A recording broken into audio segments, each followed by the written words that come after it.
সিলেট শাহজালালের মাজারে ওইখানে উনি পরিগে রয়েছে যে ওনার স্বপ্নে দেখায় যে তুমি বাড়ি যাও, তোমার পুষ্করণীতে যাই দেখো যে একজোড়া মাছ আছে, ওই মাছ নিয়ে তুমি লালন পালন করো। আমার মার পিডিয়ারটা রংপুরের মতো হয় এইখানে। আমার নানি সে মানত করে কালে এই অসুখ যদি ভালো হয় একটা জানের পরিবর্তে একটা জান দেবো। আস্তে আস্তে আমার মার ওই অসুখটা ভালো হয়ে যায়। আমার মায়ে একটা মুরগি এনে, বড় একটা মুরগি এনে মোরগটা আনিয়ে ওই ঘাটলে দিয়া ওই মাংস চামড়া ছুলিয়ে খন্ড খন্ড করে দিয়েছে মাছ। পাশের বাড়ি হলো শফি শিকদার, তার হয়েছিল হঠাৎ প্যারালাইসিস। তখন উনিও মানত করছে, মানত করার পর ওনার প্যারালাইসিস হবে। বরিশালের গৌরনদী উপজেলার ধানডোবা গ্রামে আছে এক অদ্ভুত পুকুর। এই পুকুরে আছে বিশেষ এক গজাল মাছ।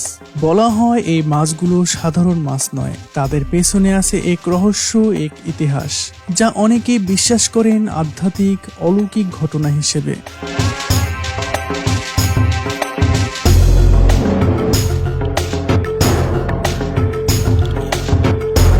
স্থানীয়দের ভাষ্যমতে ধানডোবা এলাকার এক বৃদ্ধা ওয়াসিল ব্যাপারী একসময় সিলেটে হযরত শাহজালাল রাদিয়াল্লাহু তাআলা আনহুর মাজারে ভ্রমণে যান। সেখানে তার পুকুরের গজার মাছ দেখে তিনি মুগ্ধ হন।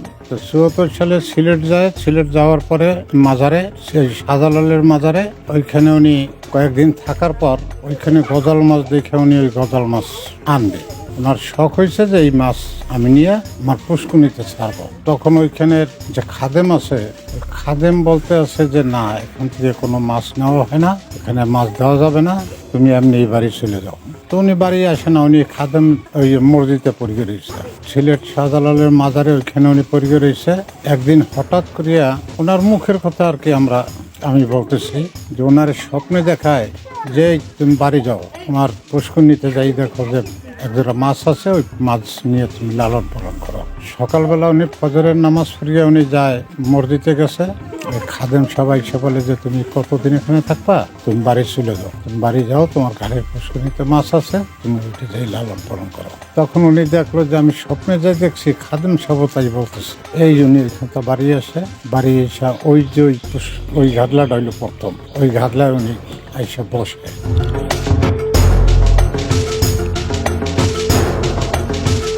আজও সেই পুকুরে ভরে আছে শত শত গজাল মাছ।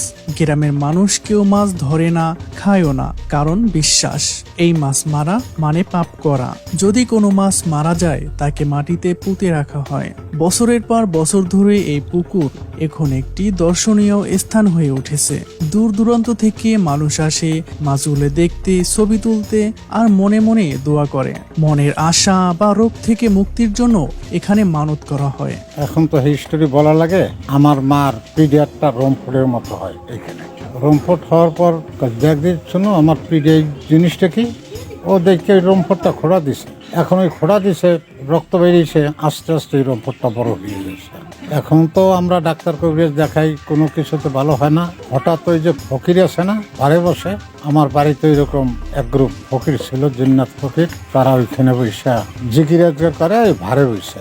ধারে বসার পর আমার নানি সে বলতেছে যে এই ব্যাপার, আমার মার নাম লইয়া যে মুখের তো এই অবস্থা, এটা কিতে ভালো হবে? তো ডাক্তার কবিরাজ দেখায়, কোনো কিছুতে ভালো হয় না। তখন উনি বলছে যে তোর বাড়ির দক্ষিণ ধারে আছে কি পুষ্করণী? কলাই পুষ্করণীতে মাছ আছে, ওই মাছের কিছু নিয়ত কর, কিছু মানত কর, আল্লাহর রহমত ভালো হয়ে যাবে। আমার নানি সে মানত করে কালে এই অসুখ যদি ভালো হয় একটা জানের পরিবর্তে একটা জান দেবো। আস্তে আস্তে আমার মার ওই অসুখটা ভালো হয়ে যায়। ভালো হয়ে যাওয়ার পর তখন ওই আমার মা আসছে এই দাদার দ্বারা ইয়ে বলতে আছে যে কাকা এই ব্যাপার, আমার তো এই অসুখটা ভালো হয়েছে, এই ঘটনা আমার মা এরকম একটা মানত করছিল। পুষ্করণীতে কি আছে তা তোর আমি জানি না, মা একটা গজাল মাছ আছে, তোমার যদি মন চায় তুমি যা ইচ্ছা তাই তুমি খাওয়াইতে। পরবর্তীতে আমার মায়ে একটা মুরগি এনে, বড় একটা মুরগি এনে, মোরগটা আনিয়ে ওই ঘাটলে দিয়া ওই মাংস চামড়া ছুলিয়ে খন্ড খন্ড করে দিয়েছে, মাছে খাইয়ে গেছে। আর আমার মার আস্তে আস্তে অসুখ ভালো হয়ে যায়। এইটা হইলে প্রথম ইউজ ছিল। এই আস্তে আস্তে এটা জানাজানি হয়ে যায়, অমুকে ইয়ে খাওয়াইছে। হ্যাঁ, অনেকে মানত করে। ধান্ডবাড়ি গজাল মাছ নিয়ে মানুষের ভিতরে প্রচলিত আছে নানা গল্প কাহিনী। কেউ রোগ থেকে মুক্তির জন্য এখানে মানত করে তার রোগ থেকে মুক্তি পেয়েছেন, কারো বা হয়েছে মনের আশা পূরণ। পাশের বাড়ি হলো শফি শিকদার, তার হয়েছিল হঠাৎ প্যারালাইসিস। এই অসুল ব্যাপারে গেছে তার দেখতে, তারে দেখে তারে বলছে, কালে এই ব্যাপার তুই মনে মনে কিছু মানত কর, মাছের মাছ আছে পুষ্করিতে কিছু মানত কর, দেখ আল্লাহ যদি ভালো করে। তখন উনিও মানত করছে, মানত করার পর ওনার প্যারালাইসিস হবে। উনি ওই রকম এখানে কি খাওয়াইছে বলতে পারেন না, উনি কিছু খাওয়াইছে। এরপর আস্তে আস্তে আস্তে আস্তে জাহিয়ে যায় যে এখানে গজাল মাছ সিলেটের গজাল মাছ। বর্তমানে এই গজাল মাছ দেখতে প্রতিদিন ভিড় করেন অনেক দর্শনার্থী। বহুত লোক আসে, রোজার ঈদ, মুসলমানের কোরবানির ঈদ, হিন্দু জগৎ বড় উৎসব হয়, ওই মুহূর্তে বহুত লোক আসে, হাজার হাজার লোক আসে। ওই কেউ খাসি দিয়ে খাওয়াই যায়, মুরগ দিয়ে খাওয়াই যায়, কেউ ওই মাছ নিয়ে খাওয়ায়, মাছ দেখে চলে যায়।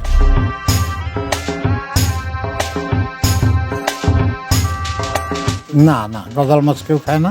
88 সালে এই পুষ্করণীর পানিতে, পুষ্করণীর পার তলেই গেছিল, প্রচুর পানি হয়েছিল। ওই মাছ বাইরেই গেছে, যখন পানি টান দিছে মাছ আবার পুষ্করণীতে। আবার 98 সালেও খুব পানি হয়েছিল, সারা বাংলাদেশ তলেই গেছিল। এই পুষ্করণীর পাড়েই মাজার সমান পানি হয়ে গেছিল। যখন পানি টান দিছে আবার মাছ আস্তে আস্তে আস্তে পুষ্করণীতে।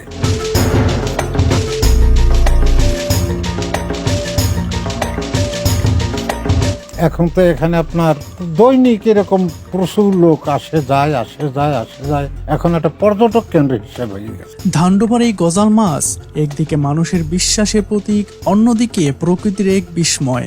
আপনি যদি কখনো গৌর নদীতে যান, এই পুকুরটা একবার দেখেই আসুন। এখানকার গজাল মাছগুলো মানুষের দয়ার, বিশ্বাসের আর ইতিহাসের সাক্ষী হয়ে আছে।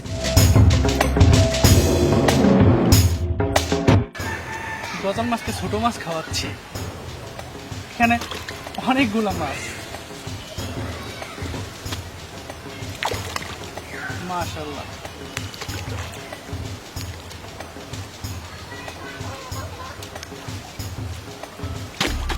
আমরা মাছের সাথে যে পলিথিন নিয়ে আসছি এবং অনেকে রুটি আনে, এখানে রুটির সাথে আমরা এখানে এগুলো যদি আমরা সচেতন হই বা এগুলো আশেপাশে না ফালাই, তাহলে কিন্তু পরিবেশটা অনেক সুন্দর লাগবে। তো এটা আমাদের দায়িত্ব নিয়ে আমাদের এক জায়গা যেখানে ময়লা ফেলানোর ডাস্টবিন আছে সেখানে ফেলাইতে হবে, আমরা এটা সেখানে ফেলাবো। আর আপনারাও চেষ্টা করবেন যেন এগুলো ডাস্টবিনে ফেলান। ভিডিওটি যদি ভালো লাগে তাহলে লাইক বা কমেন্ট করে অবশ্যই জানাবেন, এবং আপনি যদি আমাদের পথ চলার সাথী হতে চান তাহলে পেজটি ফলো করে এবং চ্যানেলটি সাবস্ক্রাইব করে সাথেই থাকবেন। ধন্যবাদ।